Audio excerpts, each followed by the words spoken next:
From a high altitude, Palm Jumeirah appears entirely permanent. Its perfect geometry stretches into the Persian Gulf like a monument to human ambition that has completely conquered the natural world. But if you look closely beneath the surface of the water, the material and the physical forces surrounding this massive structure remain in continuous motion. The sea does not need to swallow an artificial island in a single night to prove a point. It only needs to keep moving the sediment around it, hour after hour, year after year. What happens if a city ever stops fighting back against that relentless motion? To understand why that question matters profoundly to the future of coastal megaprojects, we have to stop seeing Palm Jumeirah as a finished island. We must start seeing it as millions of tons of raw material placed directly inside a continuously moving hydraulic machine. A shoreline is never actually a permanent line drawn on a map. It is a highly temporary balance among crashing waves, shifting currents, coastal winds, changing water levels, and the constant supply of sediment. Maps freeze an island at one specific moment in time, creating an illusion of total stability. The real coastline exists in a state of absolute and unending motion. Consider the journey of a single grain of sand resting on the outer edge of an artificial frond. That grain does not simply sit there forever, waiting for tourists to walk across it. It is subjected to gravitational pulls, lunar tides, and the kinetic energy of water striking the shore. Sand does not need to disappear in one catastrophic, cinematic event for a coastline to change its shape. Millions of invisible, microscopic movements can gradually alter the width and the slope of a beach without anyone noticing until the damage is done. Our investigation today is not asking whether Dubai engineered a strong island. The engineering itself is undeniably world-class and structurally sound. The real question we are asking is what kind of hidden, continuous system is required to keep that perfect geometry looking stable. When developers placed a structure of this unprecedented scale into the path of naturally moving water, the ocean did not simply stop and surrender. The entire coastal system immediately began reorganizing itself to accommodate the massive new obstacle. To understand this reorganization, we have to understand a fundamental mechanism known as longshore sediment transport. Imagine a massive, invisible conveyor belt running parallel to the shoreline just beneath the breaking waves. Waves rarely approach a beach perfectly straight on. They usually roll in at a slight angle, driven by prevailing offshore winds. As the wave breaks, the turbulent water pushes sand diagonally up the slope of the beach. Then, gravity and the retreating backwash pull that sand straight back down into the water. This continuous zigzag motion effectively transports millions of grains of sediment along the coast, day after day. In a natural, uninterrupted coastal system, sand taken from one beach is eventually replaced by sand arriving from further up the coast. But artificial structures dramatically interrupt or redirect this natural conveyor belt. When you place a massive barrier in the water, one side of that barrier will naturally intercept the traveling sand, causing the beach to grow wider and accumulate material. However, the other side of that barrier is suddenly starved of its natural sediment supply. This creates a local sediment deficit, meaning the water still has the energy to pull sand away, but no new sand is arriving to replace it. A beach can experience rapid retreat on one side, while another beach grows artificially wide, even if the total amount of sediment in the wider system has not actually vanished. Before Palm Jumeirah became the ultimate symbol of the city skyline, the local authorities had already received a clear warning about what happens when that conveyor belt is interrupted. The ocean always leaves a record of its behavior if you know how to read the historical shoreline evidence. Long before the artificial islands were completed, earlier coastal interventions in the region had already demonstrated the sheer power of redistributed wave energy. When smaller harbors, groins, or breakwaters were introduced along the coast in previous decades, The shape of the adjacent beaches quickly adapted to the new reality. Satellite imagery and historical maps from those eras show clear zones of massive accumulation directly next to areas experiencing noticeable sediment loss. This evidence supports a broader scientific understanding that offshore developments inevitably alter wave exposure, closure depths, and equilibrium shoreline conditions.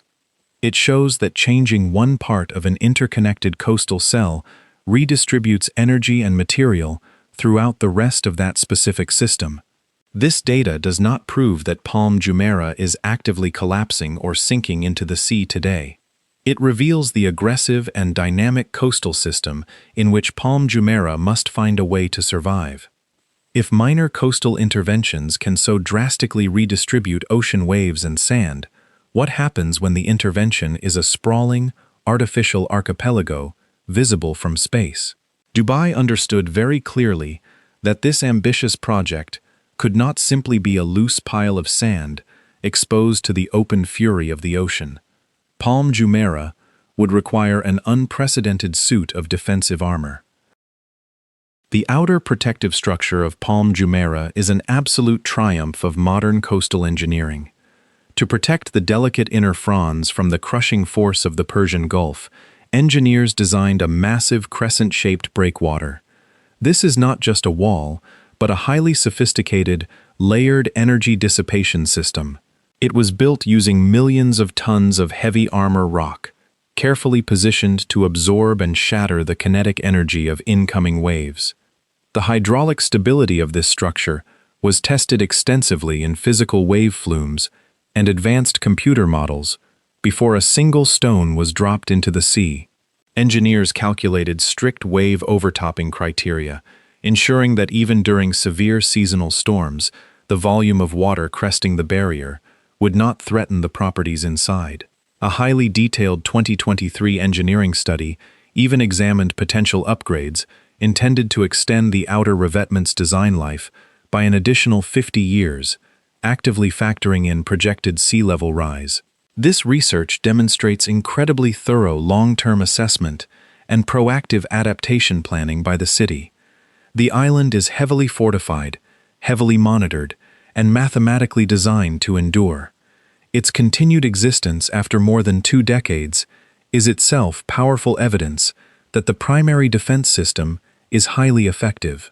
If a city has enough heavy rock, enough bathymetric data, and enough financial capital to control wave energy, it feels like a total victory over nature. But it is only a total victory if incoming waves are the only opponent you have to fight. The massive rock wall performed exactly as it was mathematically designed to perform. It successfully blocked the destructive wave energy from violently dismantling the inner fronds of the island. But the coastal system is deeply interconnected, and changing one fundamental variable always changes the others. While the outer barrier reduced direct wave impact, it also fundamentally altered the natural circulation of water around the entire local environment. The physical problem facing the island was no longer just about heavy waves hitting a sandy beach. A heavily protected, semi-enclosed marine environment behaves very differently from an open, aggressively swept coastline. Without the strong, natural sweeping motion of continuous longshore currents, the water inside the crescent began to experience different physical realities.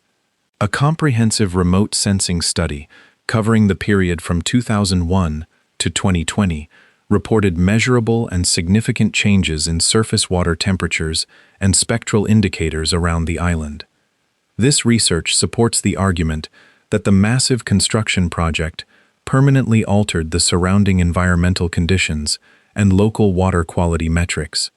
The artificial geography successfully calmed the water, but in doing so, it changed the temperature gradients and the way natural biological systems function within that water. Coastal interventions never actually make natural forces cease to exist. They simply redistribute those forces into new patterns that humans must then learn to manage. When a complex coastal system changes, the original problem rarely disappears completely. It usually just returns under another, more expensive name, which is maintenance. This is where the story shifts from the physics of the ocean to the reality of the hidden coastal economy. To keep an artificial coastline from shifting, a city must deploy a massive, invisible fleet of technology and human labor. The process begins with constant observation, utilizing specialized survey vessels equipped with multi-beam sonar to conduct high-resolution bathymetric mapping of the seabed.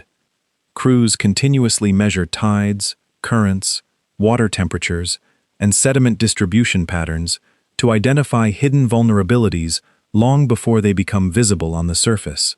When the monitoring data reveals that a section of the coastline has lost its optimal profile, physical intervention becomes absolutely necessary. Sand is meticulously dredged from designated offshore borrow areas, transported via massive vessels, and pumped directly back onto the shoreline. To understand the sheer scale of this work, we can look at other parts of the city shoreline. In 2026, a major climate resilience project at Jumeirah Beach 1 required the delivery of 250,000 cubic meters of clean, high-quality sand. Another major coastal resilience and reclamation effort at Al Mamzar utilized a staggering 350,000 cubic meters of sand.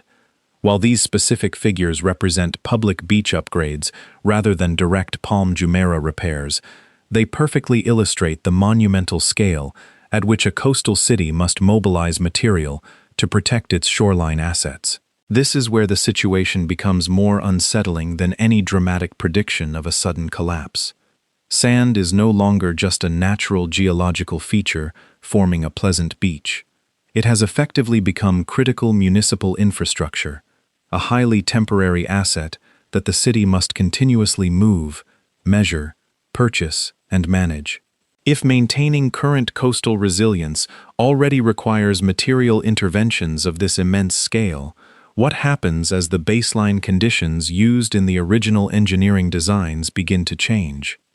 Every piece of coastal protection architecture in the world is designed for a specific set of environmental parameters. The engineers who built the breakwaters calculated their heights and slopes based on historical wave climates and established sea levels. But the baseline level of the ocean is not a fixed number, and climate change is introducing a relentless new pressure into the equation.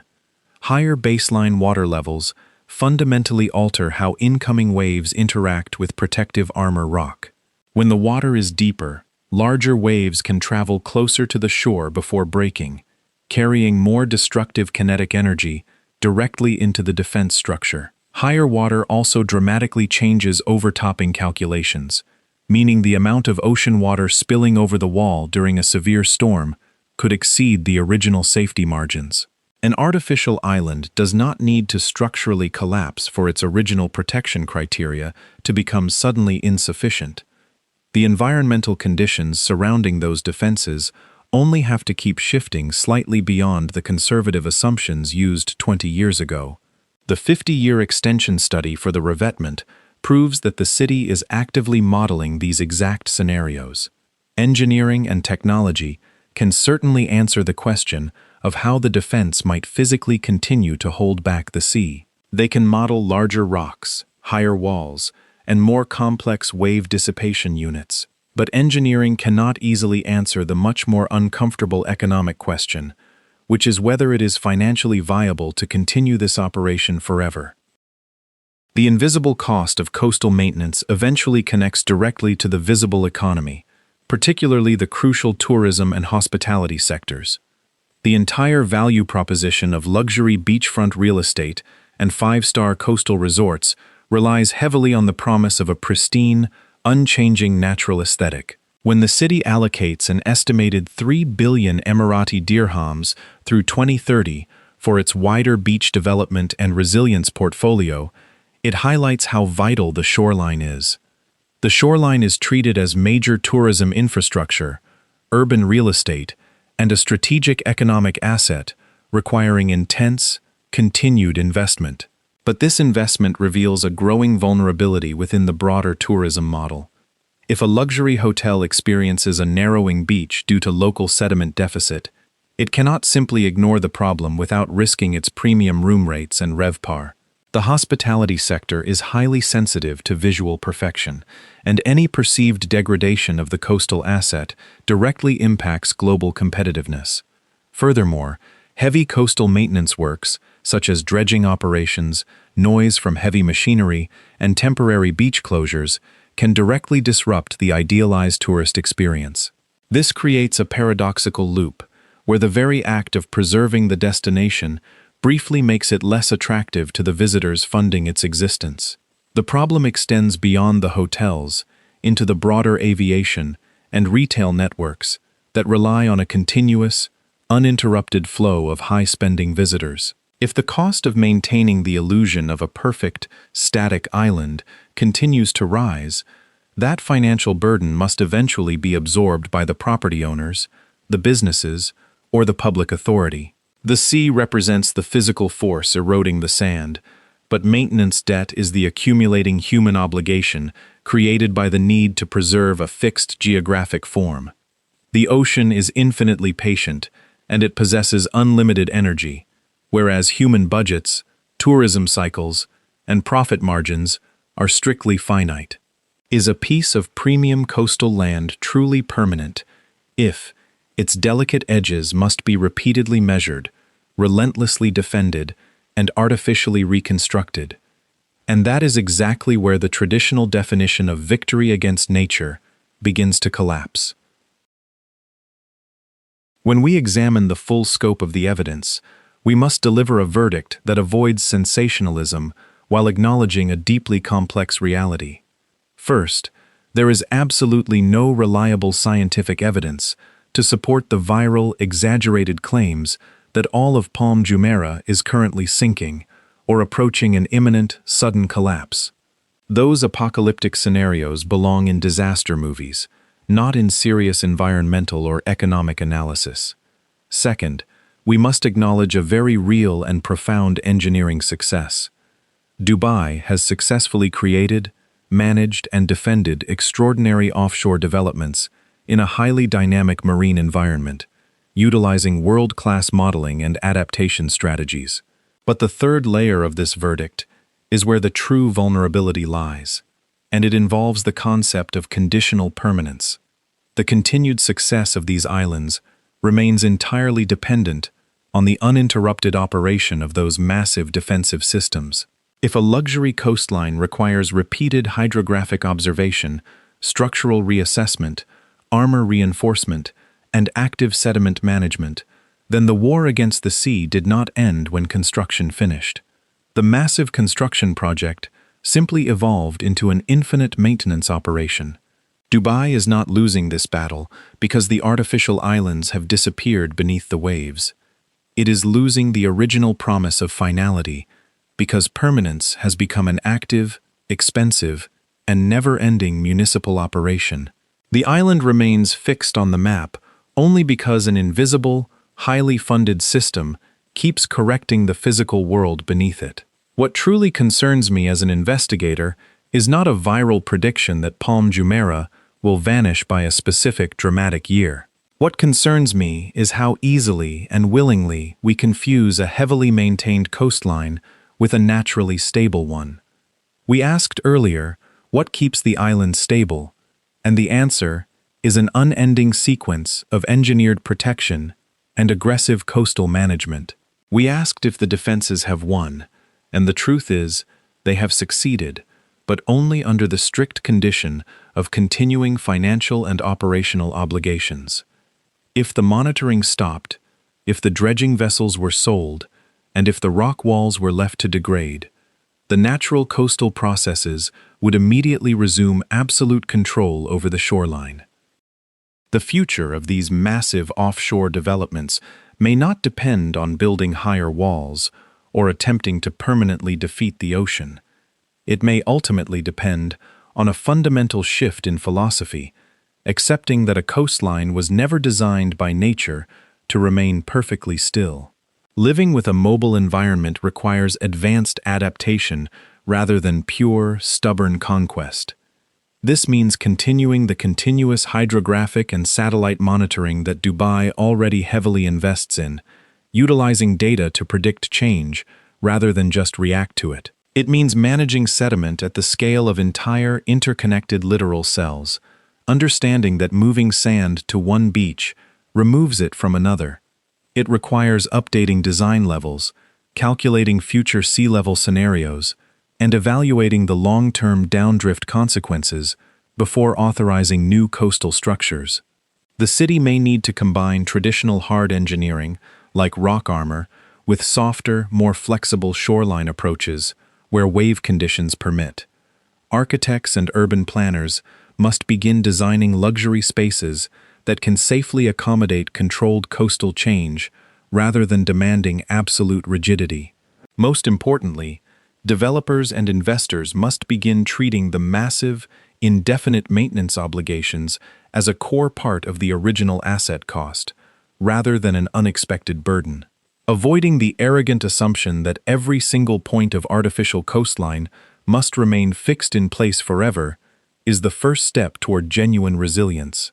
Dubai is not unaware or inactive in this space, as its extensive hydrographic capabilities clearly demonstrate. But the transition from celebrating a miracle of construction to managing the grinding reality of coastal preservation is a difficult pivot for any tourism-dependent economy. Let us return to that spectacular aerial image we saw at the very beginning. From high above, the geometric perfection still looks entirely unbothered by the chaos of the natural world. The luxury hotels remain fully open and heavily booked. The massive protective crescent remains visible, guarding the fragile internal waters. The branching fronds still extend confidently out into the blue waters of the Gulf. But beneath that carefully maintained geometric illusion, the physical truth of the planet remains in charge. The water continues to circulate and shift. The sediment travels along the seabed, responding to the invisible conveyor belt of the coastal system. The environmental conditions slowly but inevitably change as the climate warms. The engineers on the survey vessels continue running their sonar, measuring the invisible degradation. Stability is not a permanent state achieved through clever design. It is a temporary condition that is repeatedly purchased for another brief period of time. Nature does not ever need to destroy the island in a single, dramatic night of violence. It only needs to keep moving the water, applying the pressure, and patiently waiting for the maintenance budget to run out. Do you see Palm Jumeirah as a legendary engineering victory that will last centuries, or as a massive maintenance contract with no expiry date? Tell me your thoughts in the comments below. If you value documentaries that look beyond the glossy tourist brochures and investigate the hidden systems running our world, please subscribe to the channel. The next massive warning sign is rarely located exactly where the marketing campaign tells you to look. The information presented in this documentary is based on publicly available data, independent research, and coastal engineering analysis available at the time of production. This video examines urban infrastructure, environmental systems, and economic maintenance cycles, and is not intended to target, defame, or attack any specific individuals, companies, or communities. Economic conditions, municipal strategies, and environmental adaptation policies are highly dynamic and subject to ongoing change.